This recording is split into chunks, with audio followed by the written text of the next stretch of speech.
तो भाई लोग, हमारा टॉपिक है कि हम पढ़ाई में ध्यान कैसे लगाएं और ख़ुद को मोटिवेट कैसे करें कि ताकि हम 8 घंटे पढ़ सकें, 6 से 8 घंटे लगातार पढ़ सकें। तो ऐसा करने के लिए सबसे पहले हमें ये समझना होगा कि हमें पढ़ाई में मन क्यों नहीं लगता। तो भाइयों और बहनों, पढ़ाई में मन इसलिए नहीं लगता क्योंकि पढ़ाई आपको बोरिंग लगता है और बोरिंग काम आपको करने का मन नहीं करता। अब बोरिंग क्यों लगता है? क्योंकि यार, जो सब्जेक्ट हमें अच्छा लगता है उसमें तो हम बहुत अच्छे नंबर उठा लेते हैं बिना कोई मेहनत किए, क्योंकि उसमें हमें मज़ा आता है पढ़ने में और लिखने में, दोनों में, क्योंकि वो हमें समझ में आता है। जिस सब्जेक्ट में याद कर लो तुम्हें नहीं अच्छा लगता है, उसमें हम कितना भी एफर्ट कर लो वो आपका पासिंग मार्क्स से ज़्यादा नहीं उठ पाएगा, या फिर 40, 50, 55 नंबर ही उठेंगे। तो ऐसा इसलिए होता है क्योंकि जो भी हम हमारा फेवरेट सब्जेक्ट होता है उसे हम इंटरेस्ट के साथ समझ कर पढ़ते हैं। जो हमें नहीं अच्छा लगता है, जो हमें समझ में नहीं आता, उसे हम केवल रटते हैं, जो इन दोनों में काफ़ी बड़ा डिफरेंस तय करता है। दूसरा बड़ा कारण है डिस्ट्रैक्शन। डिस्ट्रैक्शन आजकल बहुत बड़ा एक रीज़न है, क्योंकि डिस्ट्रैक्शन यहाँ पर कई तरह के होते हैं। पहला आपका सोशल मीडिया, जो भी आजकल भारत के एक रिपोर्ट के अनुसार भारत का हर युवा जो सोशल मीडिया पर एक्टिव है वो कम से कम 3 से 4 घंटे डेली अपना बर्बाद कर रहा है। अब बर्बाद किन चीज़ों में कर रहा है ये भी ध्यान करने वाली चीज़ है, क्योंकि वो उल्टे सीधे रील्स या वीडियोस देखता रहता है बिना मतलब के, जिससे उसे कोई फ़ायदा नहीं मिल रहा है। अब फ़ायदा क्यों नहीं मिलता? ऐसा इसलिए क्योंकि आप जो रील्स देखते हो उसमें आप अपना टाइम के साथ साथ अपना एनर्जी भी बर्बाद कर रहे हैं, और दूसरा माइंडसेट भी आपका बर्बाद हो रहा है। माइंडसेट बर्बाद होने से आप डिस्टर्ब रहते हैं। अगर आप सोशल मीडिया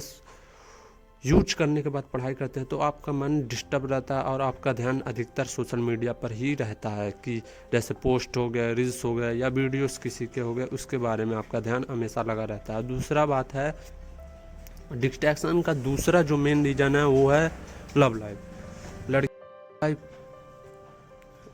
पुराने ज़माने में एक कहावत कही गई है कि प्रेम एक रोग है। मेरा मानना है ये सही बात है, क्योंकि आजकल के युवा जो हैं वो लड़की हो या लड़के अधिकतर इन्हीं चीज़ों में रहते हैं। वो कैसी दिख रही है, वो कैसा दिख रहा है, वो मुझे देख रहा है या वो मुझे पसंद करता है या नहीं करता है, वो मुझसे प्यार करता है या नहीं करता है।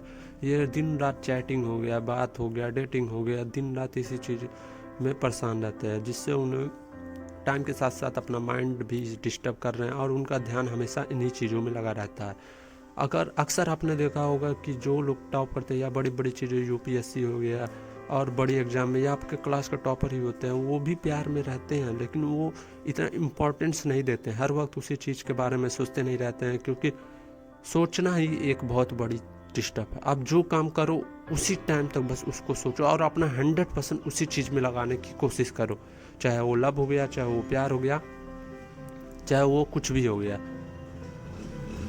तो ये दो प्रमुख कारण है जिससे हम डिस्ट्रैक्ट होते हैं और नॉर्मल सब होता है। अब बात ये आती है कि हम अपने आप को मोटिवेट कैसे करें कि ताकि हम पढ़ाई कर सकें।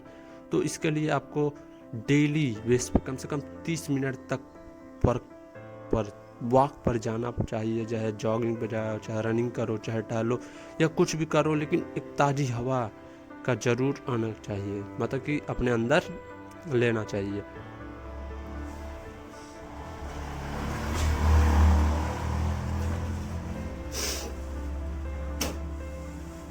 और दूसरी चीज़ है कि 30 मिनट आप ऐसा वर्कआउट करो, जैसे या फिर कोई छोटी मोटी एक्सरसाइज कर लो या फिर योगा कर लो। योगा आपके लिए सबसे बेस्ट रहेगा, क्योंकि स्टूडेंट्स के लिए बहुत ही अच्छा। योगा आपके मन को शक्तिशाली बनाता है, जिससे आपका फोकस बढ़ता है।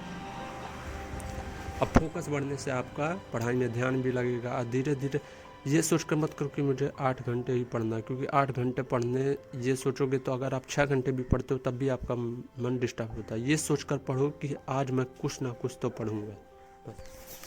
इससे आप धीरे धीरे अपने अंदर एक चेंज देखना शुरू कर देंगे, और 30 दिन के अंदर लगभग आप पूरी तरह से चेंज हो जाएंगे। और इसके लिए आपको 30 दिन का समय कम से कम लगेगा, जिसमें आप खुद के अंदर कुछ एक बदलाव देख लेंगे। और अगर आपको ये वीडियो अच्छा लगा हो तो